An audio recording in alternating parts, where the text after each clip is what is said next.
ప్రభుత్వం ప్రవేశపెట్టిన 6 గ్యారంటీ స్కీమ్లను అర్హులైన ప్రతి ఒక్కరికి అందుతాయని నారాయణపేట ఎమ్మెల్యే పన్నికారెడ్డి అన్నారు. బీఆర్ఎస్ పాలనలో సాగునీరు, త్రాగునీరు లేకపోవడంతో ప్రజలు వలసలకు వెళ్లాల్సిన పరిస్థితి వచ్చిందన్నారు. కాంగ్రెస్ పాలనలో అన్ని వర్గాలకు న్యాయం జరుగుతుందంటున్న ఎమ్మెల్యే పన్నికారెడ్డితో మా ప్రతినిధి మధు ఫేస్ టు ఫేస్.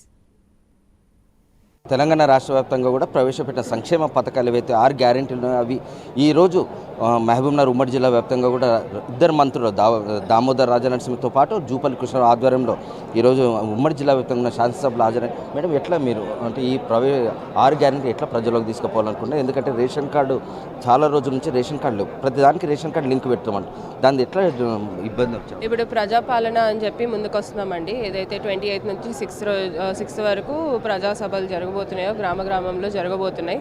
ఆ ప్రజాసభలో మనము ఏదైతే దరఖాస్తులు తీసుకుంటామో ప్రతి 6 గ్యారంటీలకి ఏదైతే అవసరమో వాళ్ళు దరఖాస్తులు తీసుకొని అక్కడ ఉన్న ఏర్పాటు చేస్తామని చెప్పారు. కౌంటర్స్ పరంగా 100 ఫ్యామిలీలకు ఒక కౌంటర్ ఏర్పాటు చేస్తామని చెప్పారు. అదేవిధంగా ప్రతి గ్రామంలో తీసుకొని స్పెషల్ కౌంటర్ అనేది ఏర్పాటు చేసి వాళ్ళకి మిగతా సమస్యలు ఏమైనా ఉన్నాయి, కొత్త రేషన్ కార్డులు కానివ్వండి, లేకపోతే రెవెన్యూ సమస్యలు, అట్లాంటివి ఏవైతే ఎక్స్ట్రా సమస్యలు ఉన్నాయో ఆ స్పెషల్ కౌంటర్స్లో వాళ్ళు చెప్పుకోవచ్చు అని కూడా చెప్పామండి. ఎట్లా అనిపిస్తుంది మీకు రాజకీయంగా? ఎందుకంటే మీ ఫ్యామిలీ మొత్తం రాజకీయం, ఎందుకంటే చిట్టం నర్సిరెడ్డి కావచ్చు, అక్కడ డీకెన్ కావచ్చు, భరసింహారెడ్డి, సమరసింహారెడ్డి, ఇప్పుడు మీరు, మీ తాత, వీళ్ళందరూ ఒకటే.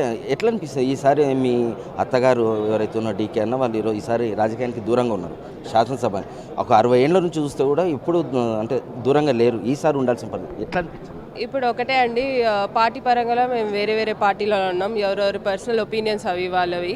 ఇప్పుడు దాని మీద నేను ఎక్కువ కమెంట్ చేయదలుచుకోలేను. నేను ముందుకు వచ్చానంటే నారాయణపేట జిల్లా ప్రజల కోసం, నారాయణపేట కాన్స్టిట్యున్సీ నియోజకవర్గ ప్రజల కోసం ముందుకు వచ్చాను.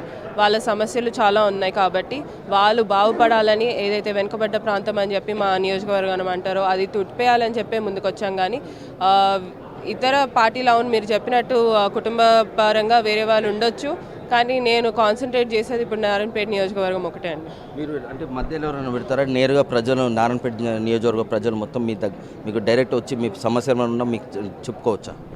ఎప్పటి నుంచో అండి, ఇప్పుడు కాదండి. మా మామగారు కుంభం శివకుమార్ రెడ్డి గారు కూడా 18 సంవత్సరాలు మా తాతగారు తండ్రి తర్వాత ఆయనే ఉన్నారు నారాయణపేట నియోజకవర్గంలో.